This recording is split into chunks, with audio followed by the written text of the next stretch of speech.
frustration, missed opportunities, buried.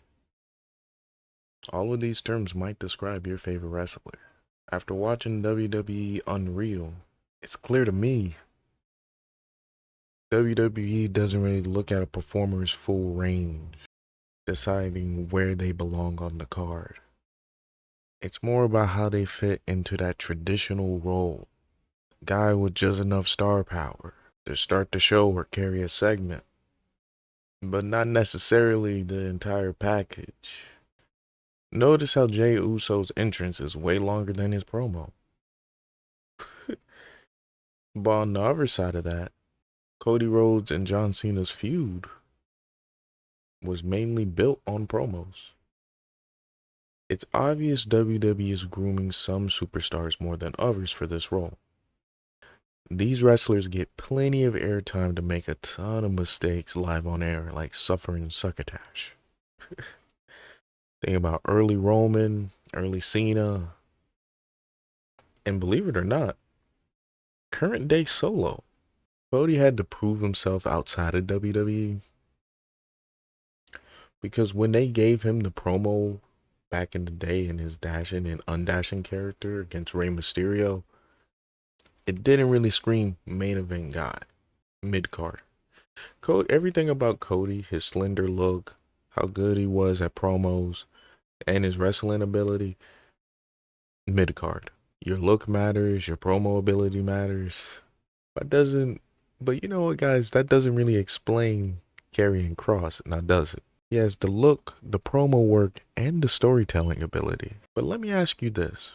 So why is Kross release worthy in WWE eyes? Let me ask you this. Who do WWE believes has great promo work, but the wrestling ability just doesn't seem to match this particular wrestler? You had a guess? It's The Miz. The Miz. And who do we see The Miz constantly paired with in WWE circles? These type of wrestlers I'm talking about, the ones you saw in the thumbnail. Karrion Kross's New Testament gimmick was heavily Miz riddled. Carmelo Hayes' current shtick with The Miz. John Morrison, when he came back and when he was here in WWE, was paired off with The Miz. Dolph Ziggler's last good IC title run was a feud against The Miz. Daniel Bryan bouncing around the mid card had constant run-ins with The Miz. So much so that Miz still uses Daniel Bryan's kick moves as I think a tribute to him, which is pretty cool, I think. This is not a hate thread towards Miz, by the way. When the Miz couldn't wrestle, he really still verbally abused these guys and told them they just wasn't that good.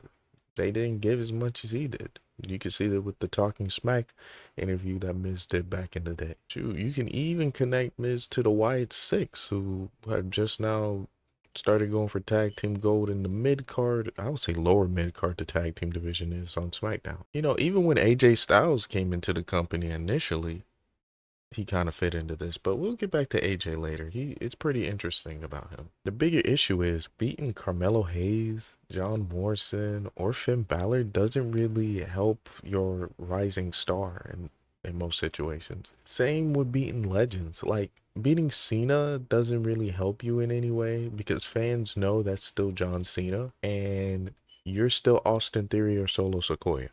So that's why Braun Breaker's rise will be so significant and is significant what we're seeing right now.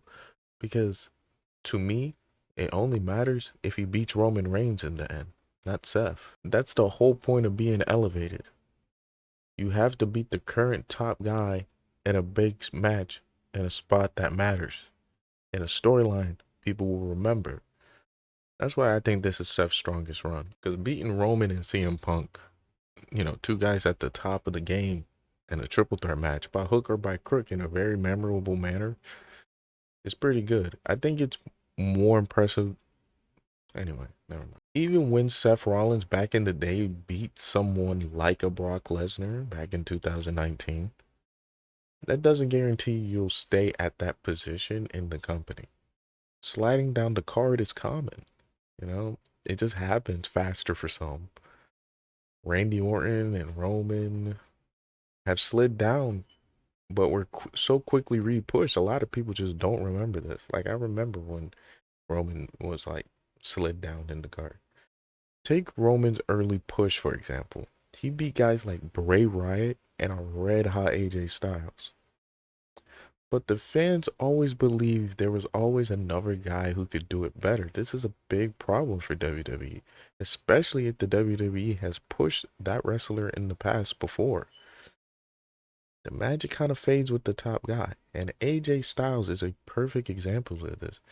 In WWE's eyes, he is perfect enhancement talent, maybe in his own eyes. But for many fans, they still see AJ Styles as a main event guy. He had an extended run, especially when SmackDown Live launched, with fighting guys like John Cena in big matches in SummerSlam, Dean Ambrose, big top stars, and triple threat matches, singles matches, week in, week out, the champ that runs the camp. And then you give the belt to Jinder Mahal.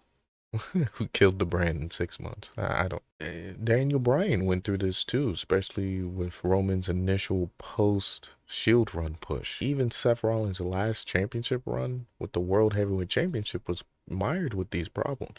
A lot of the guys he was facing, like a Finn Balor, a Damian Priest, these guys were mid card wrestlers for the most part. One that, you know, Gunther was actually going through a lot before he started facing the likes of Jey Uso, who has been elevated. Actually, but Jey is pretty much a mid card guy who has main push appeal. Like his everything about Jey's package is a mid card wrestler, but he has main star push appeal thanks to the Yeet movement. Yeet push is the most fickle thing in pro wrestling. But you know what? I'm super happy for the ride, and I can't wait to see who they're gonna go to next, who they're gonna put the rocket to next, see if that person can handle it. And that's a big part of pro wrestling. Because when the outcomes are predetermined, it's everything else that's between the ropes that really keeps a lot of us still interested to this day. Enjoy the matches.